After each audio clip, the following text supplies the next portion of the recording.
Ça va, Nani? Ah bah vous êtes là, vous. Je vous avais pas vu entrer. Je vais m'habiller et je suis à vous. Ah, bah là c'est mieux quand même. Je me sens un petit peu plus habillée.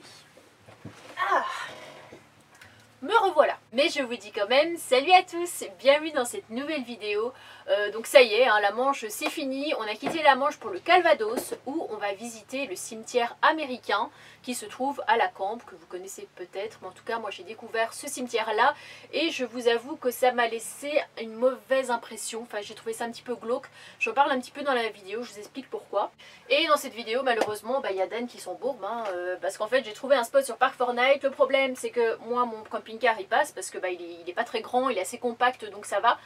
Sauf que celui de Dan est un petit peu plus grand et un petit peu plus lourd. En fin de compte, lui il n'est pas arrivé, il est resté embourbé sur la route. Je vous avoue que ça fait des bons souvenirs pour l'un comme pour l'autre avec le recul. Ça va, Nani? On n'oublie pas le petit pouce bleu et le commentaire, voilà, c'est gratuit et ça fait plaisir. Et comme vous le savez, il y a un petit décalage entre la vidéo et la réalité, parce que voilà, il y a 2 semaines et demie de décalage entre les deux. Si vous voulez me suivre au jour le jour, je vous invite à me suivre sur Instagram, Annabelle la Coccinelle. Salut, salut! J'étais en train de remplir mon bidon d'eau ici, d'ailleurs, génial cette commune qui a mis en place ce genre de choses. Mais j'ai entendu des bruits, alors ça fait un bruit comme si c'était une abeille. Alors l'abeille elle est là, hein. Je sais pas si on la voit sur la feuille, mais j'entends un autre bruit un petit peu bizarre dans les fourrés. J'espère qu'il n'y a pas des rats ou des trucs comme ça. Tiens, qu'est-ce que c'est que ça? C'est quoi ça encore comme sorte de plante? Ah ouais, ça peut être pas mal ça pour continuer mon herbier. Bon, et bien les amis, c'est avec émotion que je vous annonce que j'ai quitté la Manche après la petite balade que j'ai faite sur la plage. Donc me revoilà dans le Calvados. Donc à l'aller, comme vous le savez, j'avais fait une vidéo où j'avais été au cimetière américain, donc de Colville. Hein. Si vous n'avez pas encore vu la vidéo, allez la voir. Et là, je me trouve au cimetière allemand qui se trouve à la Cambre. Ça se trouve entre Cherbourg et Caen. J'ai lu un petit peu, il y a à peu près 22 000 personnes, soldats enterrés dans ce cimetière-là. Les croix par contre elles sont en lave, hein, elles sont pas comme au cimetière américain, blanches, etc. Ici elles sont en lave, donc c'est en pierre noire, on va dire.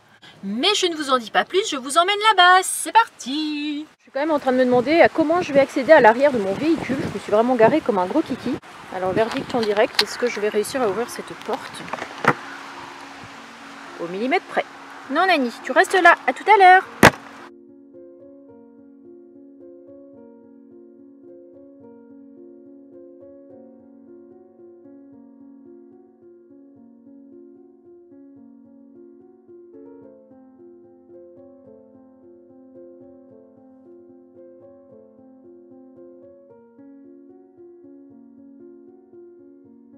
Et puis quand on regarde au niveau des dates, par exemple lui il avait 24 ans, lui il avait 21 ans, enfin ils étaient quand même assez jeunes. Bon Dan, oui. Il y a quand même pas grand monde hein, ici. Il n'y a pas grand monde, il y a moins de monde que dans le cimetière américain. Ouais, cimetière américain c'était blindé, le parking blindé, tout ça. Il y avait des barrières, on pouvait pas marcher sur l'herbe, c'était hyper strict. Et ici non, il n'y a personne à l'accueil, c'est on rentre et puis on fait notre vie quoi. Il n'y a même pas d'interdiction pour le masque. Ouais. Encore heureux. Ouais, c'est un lieu de recueillement. Ouais. Parce qu'il y a eu énormément de morts de leur côté aussi.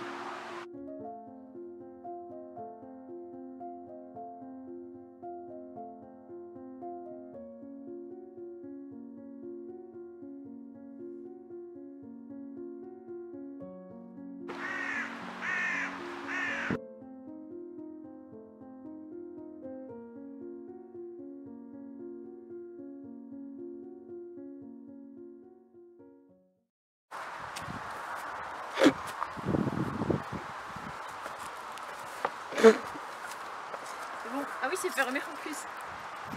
C'est la vie nomade, hein, c'est la vie d'aventure, toujours plus. Voilà plus. Nani est sortie. Nous voilà au camping-car, hein, avec une vue un peu morbide hein, pour manger, mais bon. Côté Voilà. la cimetière allemand. Ouais. Bon, c'est le cimetière d'Allemand, on vient de le visiter, j'ai montré les images.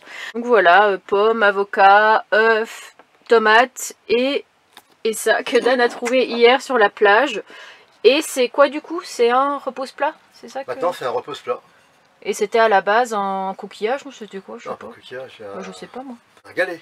Un galet, c'était un galet. il y en a des plats. C'était un D'accord. plat. Et donc ça Je va te tombais servir de sous de plat quoi. Voilà, dessous de plat, Ok. Bah avec Dan, toujours des bonnes idées de récup. tout le temps. Et Dan, du coup ton moment préféré de ces 2 semaines dans la Manche, c'était quoi? Quelle visite, quel paysage je sais pas. Surtout les plages et les longs moments de marche sur la plage et puis bon, la découverte de bunkers. Bon, la visite des îles À l'île de Tatiou. Tatiou, ouais. Voilà, ça c'était chouette, ça j'ai bien aimé. Voilà, Je crois que mes trucs préférés, moi, c'est Tatiou, les dunes de Biville qu'on a fait hier, exactement. et le petit port Racine, je me sentais bien aussi là-bas. Le J'ai petit bien port aimé Racine. Goury aussi, en fait j'ai aimé plein de trucs quoi. En tout cas, j'espère que t'as passé des bonnes vacances. Oui, bah, ça m'a ressourcé pour la suite. Yes. Et d'ailleurs, quelle est la suite? La suite, eh ben, il faut qu'on fasse quelques petites bricoles mais insignifiantes sur le camping-car pour le contrôle technique. Ouais, parce que je passe mon contrôle technique, enfin ma contre-visite mardi. Tu as changé le roulement, le commodo. Voilà, Donc en principe, tout est bon quoi. quelques bricoles. Bon, après, on a eu un petit souci que vous verrez dans les prochaines vidéos par rapport aux lanterneaux. Mais ça, les gens l'ont déjà vu dans la vidéo précédente ou celle d'avant. Peut-être contrôler juste le jeu à la roue. Il suffit juste que je lève le camping-car, mais sur cric, Ouais. et je prends la roue et je bouge. Parce qu'il peut y avoir un léger rattrapage, mais insignifiant. Sans ça, non, Il passe comme une lettre à la poste. il passe comme une lettre à la poste. Ok, verdict mardi.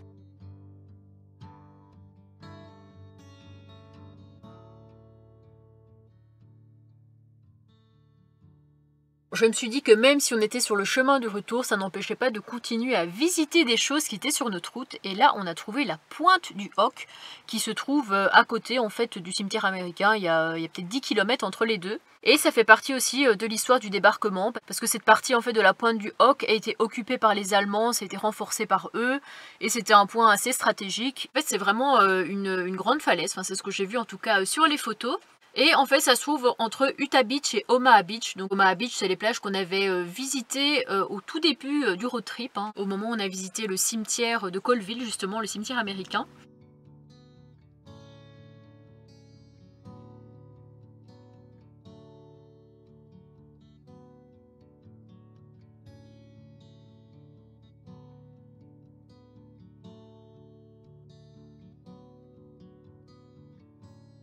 Donc on a trouvé une petite place sur le parking, par contre ça dit qu'il faut un masque. Pour les lieux, voilà, on est tous enfermés les uns contre les autres, je peux comprendre, mais là vraiment, il y a 3 camping-cars, il y a une dizaine de voitures, je pense que ça doit être un site en plein air en fait. Voilà, il n'y a pas l'air d'avoir grand monde, mais on va quand même mettre le masque hein, pour respecter les règles.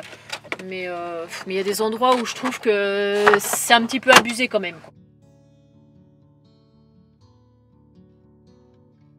Donc voilà, comme ils l'ont dit, ils ont transformé la pointe du Hoc en un endroit tranquille, fortifié pour protéger les batteries de canons lourds.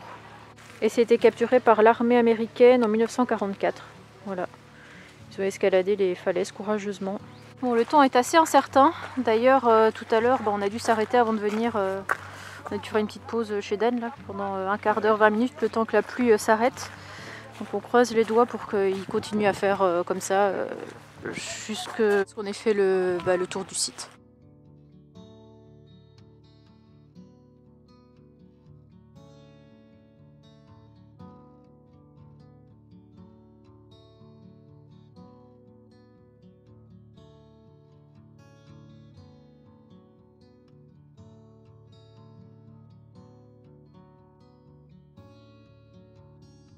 Il y avait une super vue pour évidemment tuer les soldats canadiens. Bon, Dan, Oui, on fait une petite visite gratuite.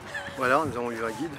Nous avons un guide. En fait, c'est une école et un petit groupe d'école. Et il y a le prof d'histoire, j'imagine, qui explique aux enfants. Puis nous, on est à côté. Ah ouais. Et en même temps, on prend des cours. Ouais, je savais quand même. Mais c'est cool parce que comme ça, on Ok, apprend des d'accord. trucs, tu vois. Et voilà, c'est tout.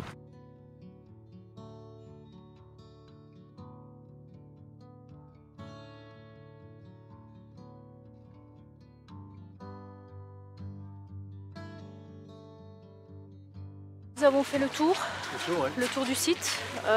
Est-ce que ça te dit un petit chocolat chaud? Un petit chocolat chaud, un endroit un peu magique, et avec un petit gâteau. Avec de la chantilly surtout.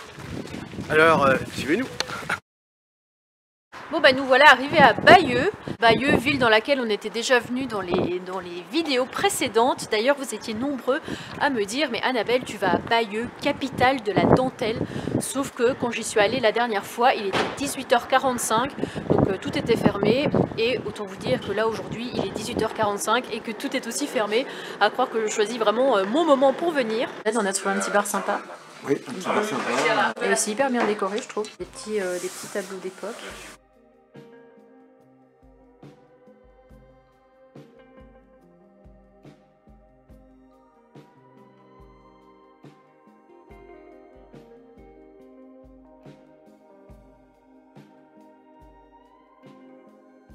Bon bah nous voilà sur des chemins fort douteux hein, les amis. Nous avons remis le camping-car en mode 4x4 et je pense que ce spot va être vraiment bien caché. Bon là c'est la grosse galère parce que Dan il est resté coincé, en fait son camping-car est tellement lourd qu'il n'arrive pas à monter. Donc fort heureusement juste derrière lui il y avait moyen de faire demi-tour pour après refaire le tour en fait et arriver par la route qui rejoint là. Ça fait une espèce de boucle. Voilà je l'attends et il fait que pleuvoir, il fait dégueu. Et entre vous et moi, je déteste cette période-là, je sais pas, c'est une période que parfois je vais bien aimer parce que je vais me dire ouais, il y a Halloween, il y a mon anniversaire, tout ça, fin octobre. Donc c'est des moments qui sont plutôt joyeux, quoique prendre un an quand même, je suis pas si sûre que ça. Mais je sais pas, à la fois, voilà, automne résonne avec froid, avec les feuilles qui tombent, avec la pluie, le ciel gris, enfin des trucs qui donnent un petit peu le cafard. Donc je suis un petit peu mitigée niveau moral en ce moment, je ne vous cache pas que par moments ça va et par moments ça va un petit peu moins bien. Je cherchais Dani, regardez-moi. Sa cachette. Tu sais que t'es super bien caché là. Entre les couvertures et les serviettes et tout le bazar, on voit juste des grosses fesses dépassées. Hein, petit bonhomme? Sinon, pour les plans, hein, j'en profite donc j'ai un petit peu de temps pour vous parler. Pour vous résumer un petit peu mes plans, nous sommes vendredi 24 septembre, donc je pense qu'il y a quand même un sacré décalage entre quand vous voyez cette vidéo et le 24 septembre. Donc en gros, mardi, je vais faire ma contre-visite, qui j'espère va bien se passer. Et puis après, commencer à trouver du travail. Voilà, je préfère franchement être enfermée limite dans une usine et travailler que de voyager par un temps comme ça. À moins de partir en Espagne, chose que je n'ai pas forcément envie pour le moment. Bref, de mon côté, j'attends Dan, hein, il va arriver d'une minute à l'autre par ce côté-là, enfin j'espère tout du moins. On va pouvoir enfin se poser et manger après cette journée pleine de visites. Bon, 3 heures plus tard, non, 1 heure plus tard, finalement ton camping-car n'a pas réussi à monter, tu devais faire demi-tour et puis qu'est-ce qui s'est passé? T'as plus de gaz. Ouais. En direct, il n'y a plus de gaz à l'instant même, franchement. En direct, voilà. Gaz inexistant chez Dan.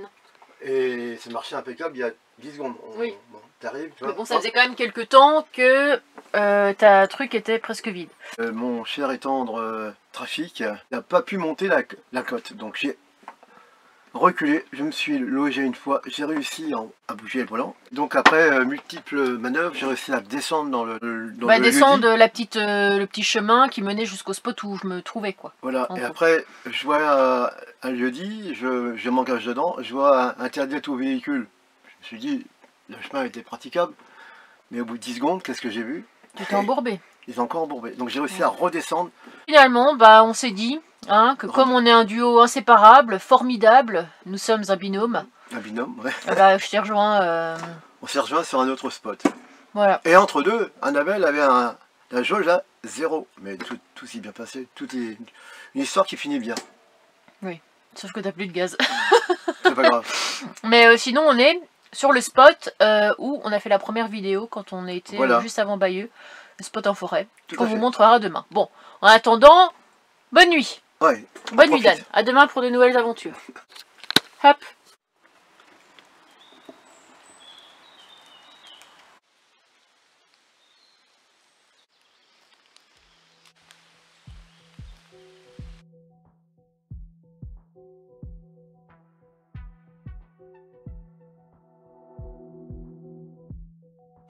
Je suis actuellement en train de faire mon montage pour la vidéo qui va sortir aujourd'hui. Et j'ai sur moi un petit pépère qui depuis tout à l'heure fait sa toilette et me donne des coups de tête. C'est de toi qu'on parle, hein, je te signale. Donc vous devez reconnaître sûrement le spot où on était venu, donc dans la première vidéo du road trip. Voilà, on est posé, Dan est un petit peu... C'est vrai que ça donne un peu l'impression que Dan est au milieu du chemin. Mais il est au milieu du chemin. Mais c'est que hier soir, il s'était mis en dessous des arbres et il s'est pris plein de marrons, de glands. Je crois que c'est des glands, je doutais la dernière fois. Mais regardez par terre, là nous pouvons voir un gland neuf, un gland un petit peu plus usagé. Nous en avons des verts, des roses. Bref, il y en a de toutes les formes et de toutes les tailles. Donc Dan s'est mis là et moi je suis là. Voilà, je suis plus ou moins bien rangée. Je suis pas au-dessus des arbres. Parce que en plus du bruit des glands, il y a aussi le bruit du goutte à goutte des arbres quand il arrête de pleuvoir. Et c'est des trucs que j'aime pas trop. On vient de manger et on va aller à Action pour acheter un espèce de bol, enfin de récipient en tout cas. Arrondi. Arrondi parce que apparemment en haut, je sais pas si on te voit là. Ouais. La trappe de la hotte qui est complètement effritée et on voudrait acheter carrément une hotte pour une trappe à hotte, autant mettre un bol dessus et faire des aérations autour. Parce que je sais pas si on voit là en haut, il y a donc le truc de la hotte, sauf que ça tient plus, donc ça tient avec des cordes. Et quand il pleut, bah, c'est pas top quoi, ça peut rentrer à l'intérieur, donc je vais essayer de trouver un récipient à la taille pour pouvoir le mettre dessus. Et ça me permettra d'être protégé de la pluie parce qu'en ce moment il pleut pas mal et je pense qu'il va encore beaucoup pleuvoir les semaines à venir. Donc c'est parti pour Action. Mais avant de partir, je suis un peu à sec niveau gasoil. Hein. J'ai eu des problèmes de carte bancaire perdus. Donc pour l'instant, je n'ai pas de carte bancaire. Donc je n'ai pas pu mettre du gasoil hier comme je n'étais pas avec Dan. Donc Dan a un bidon de 5 litres de gasoil. Regardez cette improvisation de... Comment ça s'appelle, d'entonnoir.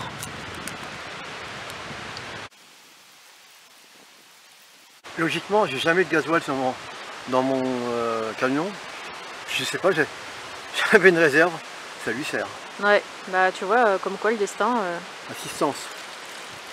Assistance Dan. Bon, bah mission accomplie. Et ça dans le bac recyclage. Bon bah merci, hein, on n'a plus qu'à se mettre en route. Bah ouais. Enfin jusqu'à la prochaine pompe, remettre un peu de gasoil avant de repartir. Moi aussi il faut que je fasse du carburant. Parce que j'ai un véhicule qui consomme presque 14 litres au 100. C'est énorme. Ouais, et le poids, il y a 1,5 tonne d'outillage. 1,5 tonne, mais non. Quand même pas, c'est bon, il y a 4 tournevis. Ouais, plus mes brossards.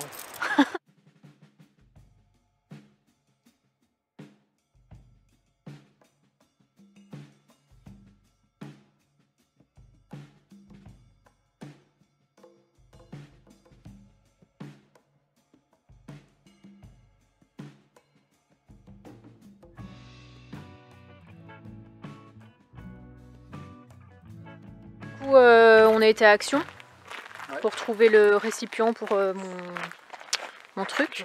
Donc on a trouvé quoi mettre sur le toit. Bon, Dan s'est acheté des petites bougies. Pour me chauffer. Ouais, bon je suis pas sûre que ça te chauffe grand chose, mais bon. Donc ça c'est le... Ça rappelle une certaine marque de... Tupperware. Oui, ils sont le fité. Ouais, bah c'est pas grave, on a... Mais bon, j'en avais un qui était rouge et... caramel. Bah, Dan en avait un autre, mais moi ça me disait pas trop de le mettre sur le toit parce que c'était quand même assez voyant. Donc on reprend ce qu'on disait, hein, parce que mon appareil photo s'est éteint, j'avais plus de batterie. Donc voilà, ça se présente comme ça, une petite boîte en plastique. Transparente, ouais. Donc qu'est-ce qu'on fait du coup? Est-ce qu'on le coupe un petit peu? Est-ce que je sais pas. On va le coller comme ça. Ouais. Et en lui faisant des aérations ici, mais dans le sens contraire de l'appui. Petite prise d'air ici pour la haute aspirante. D'accord. Comme ça, il y aura de l'air qui rentrera sans qu'il y ait d'eau qui rentre dedans. Parce que là, ça ne tient plus. Bon, par contre, moi, ce que je crains, c'est quand même... Ben, c'est du plastique bas de gamme. J'espère qu'avec les UV, ça tiendra au moins 10 ans. 10 ans, bah, c'est ce qu'on lui souhaite. Hein. Ouais. On doit sûrement être un petit peu flou, mais je vais vous révéler notre plus grand secret à Nani et moi. C'est que le soir, au moment où je me lave les dents, bah, c'est bizarre, mais depuis que je suis en appartement, ça fait ça. Nani peut être couché ou en train de dormir, il va se réveiller et il va me demander les bras. Donc comment il demande les bras? Bah, il montre mon épaule et puis il se soulève, il se met sur deux pattes et puis après, voilà, il est fini dans mes bras pendant que je me lave les dents. Notre petit secret, hein, Nani, on ne l'a jamais dit à personne, mais chez nous c'est comme ça tous les soirs. Vous devez d'ailleurs vous dire, mais c'est quoi cet accoutrement? Qu'est-ce qu'elle porte encore comme fantaisie? Je me suis acheté ceci, ce pilou-pilou. Alors normalement je fais 1m60, hein, faut dire, je suis pas très grande. Mais ça j'ai pris pour 1m70, 1m80 pour que ce soit trop grand et que ce soit agréable à porter. Avec ma capuche extra grande aussi. Comme ça le soir je suis en mode comme ça, voilà, bien couverte. Nani a déjà bien adopté le truc parce qu'il vient sur moi et puis il est en mode massage. Il rentre déjà ses griffes dans la doudoune, hein, ça commence déjà bien. Bref, la bouillotte est faite, le chauffage est un petit peu en route pour réchauffer la pièce parce que là actuellement il fait 10 degrés. Les températures ont vachement baissé ces derniers jours. D'ailleurs à ce sujet, si vous ne l'avez pas encore vu, allez voir la vidéo que j'ai faite l'année dernière. C'était à peu près à cette période, je dirais vers peut-être octobre ou novembre, j'avais fait une vidéo sur comment survivre à l'hiver en camping-car. Je crois que c'était une de mes premières vidéos qui avait super bien marché. Il doit y avoir plus de 130 000 vues. Donc c'est que ça doit quand même intéresser assez bien les gens de savoir comment vivre en camping-car pendant l'hiver. Donc je ne vais pas cette année refaire une vidéo là-dessus parce que ce sera probablement comme l'année dernière. Mais si ça vous intéresse, allez jeter un petit œil. Bref, la bouillotte est mise, Nani est au lit, donc plus qu'à aller faire dodo. Hein. Bon j'espère que cette vidéo vous aura plu. Je vous retrouve, donc là on est vendredi, je vous retrouve mardi pour la suite de mes aventures. Et cette fois-ci ça va concerner le contrôle technique. Alors est-ce que j'ai enfin réussi ce contrôle technique ou pas? Je vous laisserai découvrir tout ça. Salut, prenez soin de vous.